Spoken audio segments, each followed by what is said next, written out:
अल्हम्दुलिल्लाह। सवाल ये है कि क्या मर्द लोग जो हैं पैंट शर्ट पहन सकते हैं या नहीं है? तो इसका जवाब ये है कि पैंट शर्ट पहनने में कोई मना नहीं है, इल्ला ये कि ऐसी पैंट नहीं होनी चाहिए कि जिसके अंदर जो है आदमी के आधा जो हैं वो साफ साफ नज़र आते हैं या ज़ाहिर नज़र आते हैं। यानी जिसके अंदर जो जिन आधा के लिए पर्दा करना ज़रूरी है और जो मर्द के लिए जो चीज़ें सतर हैं वो नज़र नहीं आनी चाहिए।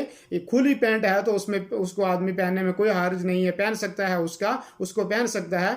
और लेकिन ऐसी पैंट है कि जिसके अंदर इंसान के आधा जो है बहुत टाइट है और आधा जो है वो साफ साफ नज़र आते हैं, तो ऐसी पैंट पहनना मना है। और बहुत सारे लोग आज आपने नमाज में जो इस तरह की लिबास या इस तरह की पैंट पहनते हैं कि जिससे जब लोग नमाज पढ़ते हैं तो पीछे कोई नमाज पढ़ने वाले हैं तो उससे जो है साफ साफ इंसान जो है बेपर्दा नज़र आता है। तो ऐसी पैंट नहीं पहननी चाहिए और जिसके अंदर जो है आदमी की वो जगह जो देखना हराम है, नाजायज़ हैं, जो उसके लिए सतर हैं, तो वो नज़र आए, ऐसी पैंट नहीं पहननी चाहिए। और ऐसी पैंट भी नहीं पहननी चाहिए कि जो बहुत ज़्यादा टाइट हो और जिससे उसके जो है आधा जो है वाज़ेह तौर पे नज़र आते हों। ऐसी बाकी जो है पैंट के पहनने में कोई मना नहीं है, वो पहन सकता है आदमी।